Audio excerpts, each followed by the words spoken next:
Ever found yourself stuck in the friend zone, hopelessly watching the object of your affection from the sidelines? It's a scenario all too familiar, isn't it?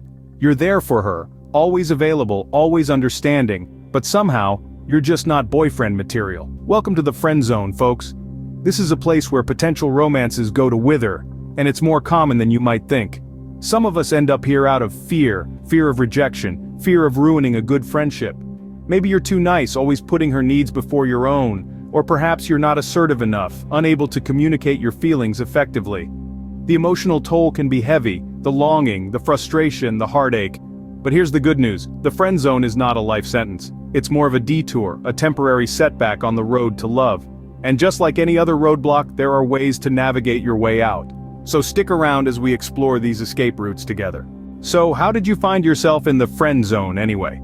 Let's take a moment to look at some of the common behaviors and attitudes that can land you in this situation. You might be a nice person, always there for her, always ready to help, and always putting her needs first. This is great, but being overly accommodating can lead to a one-way ticket to the friend zone. When you're constantly bending over backwards, you might be seen as too available, and that can dim the spark of romantic interest. Another common pitfall is not expressing your romantic interest clearly. If you're interested in someone romantically, it's crucial to let them know. Otherwise, you risk being categorized as just a friend.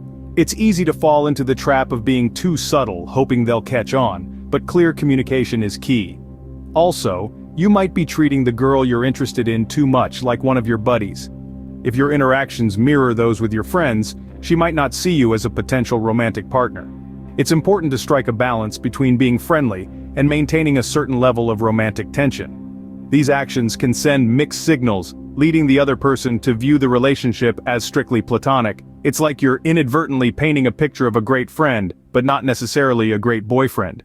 Understanding how you ended up here is the first step to breaking free from the friend zone. Ready to change the game and escape the friend zone? Well, hold on to your hats because we're diving into the nitty-gritty of it. The first golden rule of escaping the friend zone is to be assertive. Assertiveness doesn't mean being aggressive or overbearing. It's about expressing your feelings openly and honestly, but with respect and consideration for the other person's feelings. Remember, the key is balance. You don't want to come off as desperate or needy, but you do want to show that you're interested in more than just a platonic friendship. So, how do you do that? Be direct but tactful. Use phrases like, "I value our friendship, but I also have deeper feelings for you," or "I think we could be more than just friends." Next up on the list is creating distance. This doesn't mean ghosting or ignoring the person you're interested in. Instead, it's about giving the person some space to miss your presence and realize the impact you have on their life. And remember, respect is at the core of all this. You must understand that the other person has the right to maintain the friendship as it is. If they don't reciprocate your feelings, it's essential to respect their decision and maintain the friendship. Getting out of the friend zone requires courage, patience, and understanding, but it's certainly not impossible. But what if you want to put someone in the friend zone? Now, let's flip the script a little. Maybe you're the one who wants to keep things platonic. It's a delicate situation, but it can be managed with grace and respect. The first step is to be clear about your feelings. Be honest, but kind. You don't want to hurt the other person, but you also need to be true to yourself. You might say something like, "I really value our friendship and I don't want to risk losing it." Next, establish boundaries. Make sure to keep your interactions friendly, not romantic. This might mean limiting one-on-one time or avoiding certain conversation topics. Finally, respect their feelings. It might take time for them to process the situation.